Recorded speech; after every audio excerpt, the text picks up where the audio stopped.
Welcome.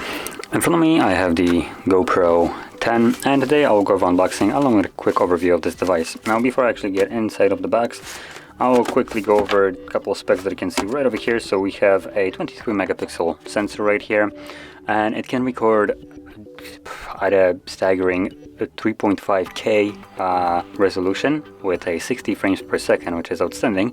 And if you're willing to drop it, boy, you can record at 4K at 120 Hertz, which is quite incredible.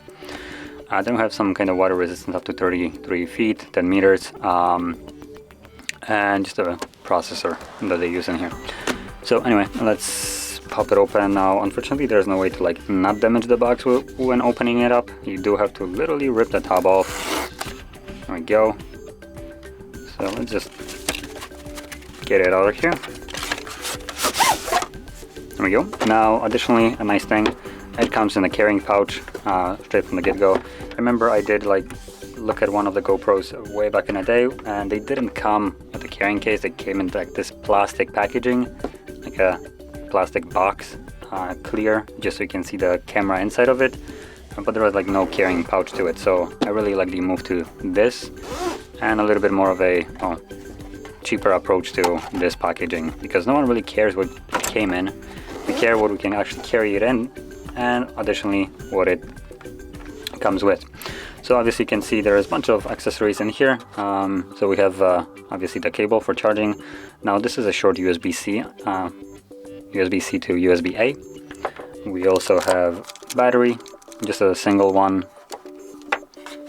And then we have a little bit of a little mount that you can mount to whatever you want. So let's see, this kind of goes like this. Oh, there we go. And we'll just, there we go, clip in. You can push that in just to lock it in place. But yeah. And inside of here we get this tiny little screw, just so you can, when you mount it, you just kind of screw it in just to keep it in place. So this is kind of like a, what I would call a tripod maybe, or some kind of like mounting system. You can mount it to a helmet. Now it does use a 3M tape, so should be good. Shouldn't really pop off. So anyway, let's get into the camera. There we go. So there's the camera. Now I believe, pretty certain that there is no battery inside of it, so let's just figure out how to actually open this up. Oh, there we go. You just pull it out. So let's get the battery.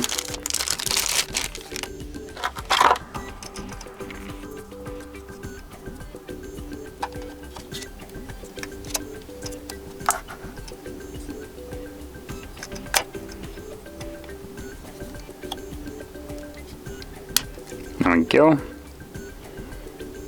There's the little peel tab, so I can take this off.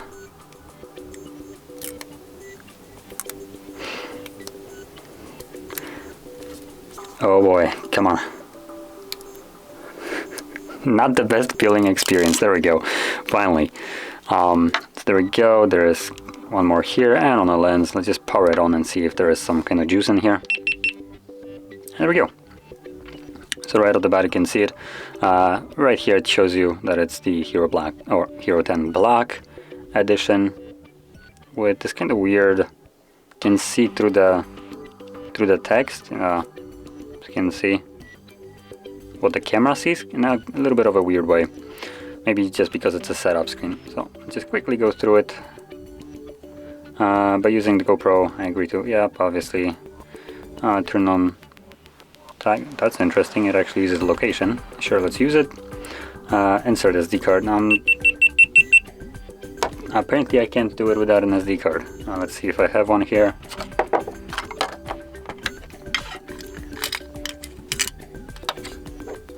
I do have some kind of really tiny 8 GB. Hopefully it will work. Now this is kind of a laughable size considering this thing records at 4K 120 frames. So not the best card for this. Let's see where oh, there we go, there's the SD card slot. So there we go, locked it in. Let's power it back on. I'm just gonna get rid of the casing, right? So there we go. There's a change. We're back in the setup screen for some reason. So let's agree on, and cool. Can I just get rid of this? Update required. How would you know? You're not even connected to network. Damn, I'm not gonna be going over the updating here in the video, so I'm just gonna keep it at this state. So anyway, this is the camera, GoPro, and all the accessories that it comes with. Seems fairly nice, to be honest. GoPro does have a really nice stabilization in their cameras, and additionally this thing, well, has a staggering 120 Hz or frames at 4K, which is not really common at this time. So it's an outstanding camera anyway. So if you're looking to buy this, obviously it's one of the best things you can probably get, especially for like the outdoor recording, and there's not really much question about it. And yeah, there's not much I can recommend that would be probably better than this, especially with this kind of resolutions and frame rates. And additionally the stabilization. GoPro does have amazing stabilization. Now the pricing of this is, what is this, like $700? I'm looking at my currency and trying to convert it. It's about I think a little bit like 600 maybe, about $600-700. So anyway, for this price it seems a little bit pricey, but yeah, it delivers something that basically no other competitor does deliver, so it's, well, really good. Now anyway, I'm kind of repeating myself, so I'll finish right here, and if you found this video helpful, don't forget to hit like, subscribe, and thanks for watching.